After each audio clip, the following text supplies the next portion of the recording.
What is going on, YouTube? I am back with another video. You can hear a car coming out the dyno, but we have a 2650 red eye. And then we have the owner of Cook's Headers and his Procharged Dodge Magnum here.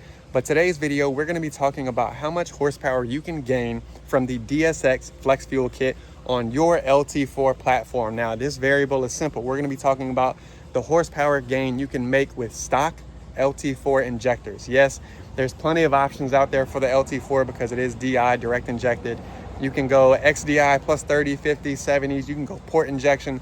There's so many options to gain so much horsepower with fuel, but we're gonna be talking about the stock injectors. Let's go.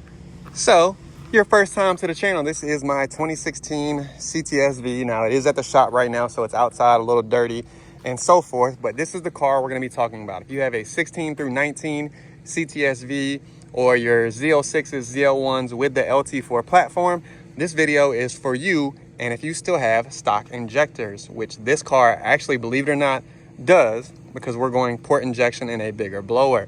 Regardless, it is a lot different than one of these. Now, yes, that's a Demon, that's a Supercharged 6.2. You got Hellcats over there, you got a Hellcat over there, you got a Hellcat right here.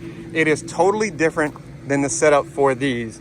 So it was a whole new world as far as how much you actually can gain on stock injectors, direct injection versus the Hellcat platform or the Hemi platform with E85, and how much you can gain on E85 and a pulley versus one of these. So let's talk numbers, and you might be surprised at what you can gain. All right, as soon as that BRZ track car comes off the dyno, I'll show you my actual dyno graphs between 93 and E85. Now, it's all based on supporting mods, conservative versus not conservative tune, and anything else you have done to the car. But again, we're talking about stock injectors on an LT4. I made with stock injectors on E85 with a little bit of a conservative tune, 756 or 760 wheel horsepower with a stock high pressure fuel pump, stock injectors, and a DSX Flex Fuel Kit. Now, I do have other supporting mods, but the difference in fuel is actually pretty large. With just regular pump gas, I made 690 to the wheels.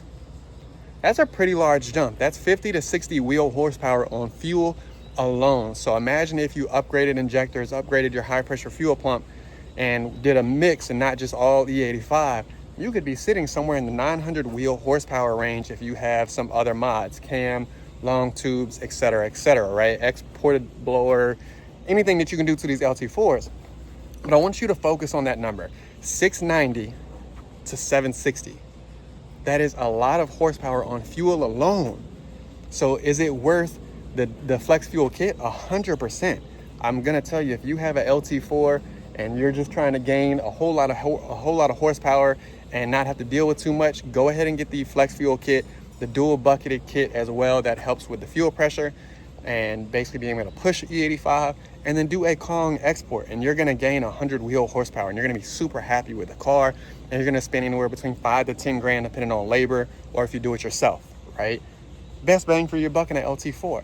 But let's get these dyno graphs pulled up so you guys can see the actual numbers between the fuel. All right, so you guys can finally see the actual graph for wheel horsepower for 93 and pump E85. You can see on 93, I made 689, 690. And then on E85, I made 756, 760. So we're talking 50 to 60 more, shoot, if I did the math right, 70, somewhere 50 to 70 wheel horsepower gain off fuel alone. And again, this is on stock injectors. So for me, is the DSX Flex Fuel Kit worth it on an LT4? 100%, but you gotta make sure your tuner knows what they're doing, number one. And then two, the overall build, where do you wanna take it? I've kind of done mine bit by bit and had some deadlines, so I haven't been able to do some of the fuel stuff I want to, but you have plenty of options out there. You can do the XDI plus 30, 50, or 70% injectors based on the blower and how much horsepower you're trying to get. You can do a high pressure fuel pump. You can do all sorts of things. And I think that high pressure fuel pump is the Goliath high pressure fuel pump. And I've seen people 915 to 1,000 wheel on an LT4, and it's just possible through fuel and of course other aspects of the mods. But you can see clear as day, this is what my car makes, you guys. So you can see I wasn't lying about numbers. The car is very violent. It still has some left in it, but we decided because it was on stock injectors to kind of tone it down just a little bit until I do my port injection in the 2650. So there you have it, you guys. Go E85 on your LT4. It's perfectly fine. And that's a wrap.